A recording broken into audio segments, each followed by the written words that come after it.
I hate my governor, Gavin Newsom, and you may be wondering why. Well, I'm not the only one. 46% of Californians disapprove of him. 54% of Californians think Newsom is too focused on running for president in 2028 than he is on actually governing Cali. And I agree with them. You see, I had originally deemed Newsom to be this inspiring nobody from San Francisco, like a real example of the American dream. Well, I was sorely wrong. Gavin Newsom's play on the issue of trans athletes, along with his family's history, compose a heavy case against supporting him. See, Newsom's journey is far beyond humble. It all began with Judge William Newsom III, Gavin's dad, who was appointed by Governor Jerry Brown. See, Judge Newsom had quite an extensive background with the Gettys, even helping deliver $3 million to Italian kidnappers for Paul Getty's grandson in 1973.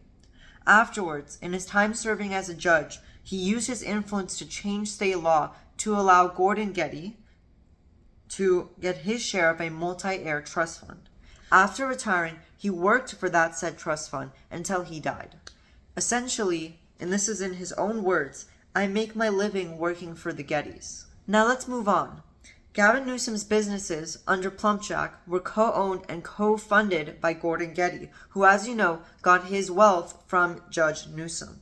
Essentially, Newsom owes his political career to Getty, because without Getty's support, Gavin's businesses would have never been able to fund his connection to Governor Brown, which would have eventually led to his political career on the Parking and Traffic Commission.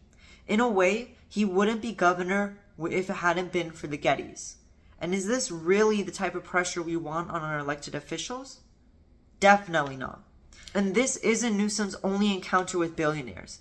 AB 1228, the Fast Food Accountability and Standards Recovery Act, is a controversial law supported by Newsom to raise the minimum wage for Californian fast food workers to $20 an hour.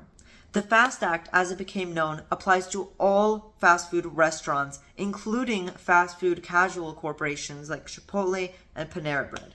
The only legal exceptions are hotels, airports, and other grocery establishments. Pause the video to take a closer look.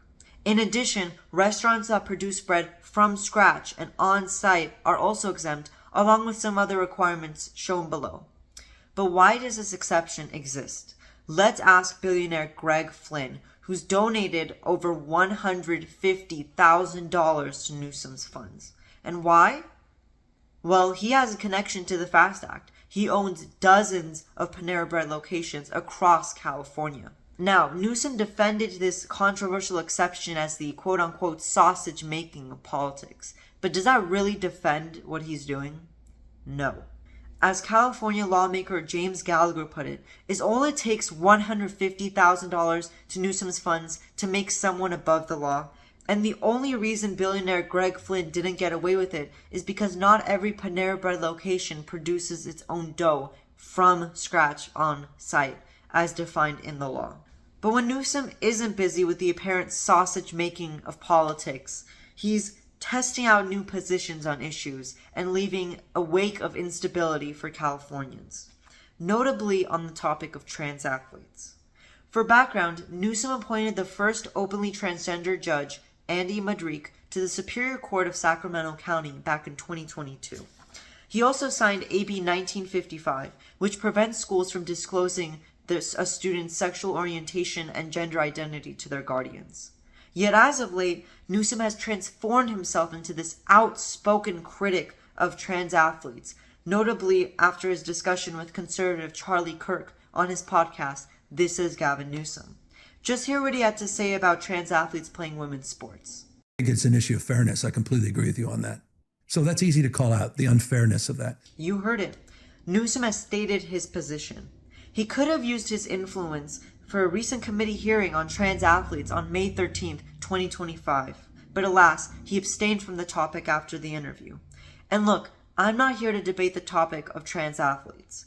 However, Gavin Newsom's weak position on this issue that he had initially supported for decades is something that we should all be concerned about. Mr. Newsom, if you can throw away your support for communities that have supported you for decades for a stunt that is failing, you need better advisors. Obviously, politics isn't clean-cut. It's understood you're in a bit of a predicament because on one hand, trans athletes are more likely to face depression, suicide, and anxiety. But on the other, it's not fair to biological athletes. You said that yourself. But you need to choose a stance and act on it. Use your influence as governor to get the legislature to pass a bill. Veto bills that go against your stance. Make an executive order. Instead of cowering in the face of this issue, act. And this time, make sure that your words and your actions are in unity. If Kentucky Democratic Governor Andy Beshear, who only won Kentucky, a red state, by 5 points, can make up his mind and can reject a bill that would have hurt trans students' participation in sports, then you definitely can too. And to viewers, while Newsom helped pass some great laws for California, it's evident his focus is no longer on his state, but on the country. And he's proven he's willing to play dirty to reach the White House.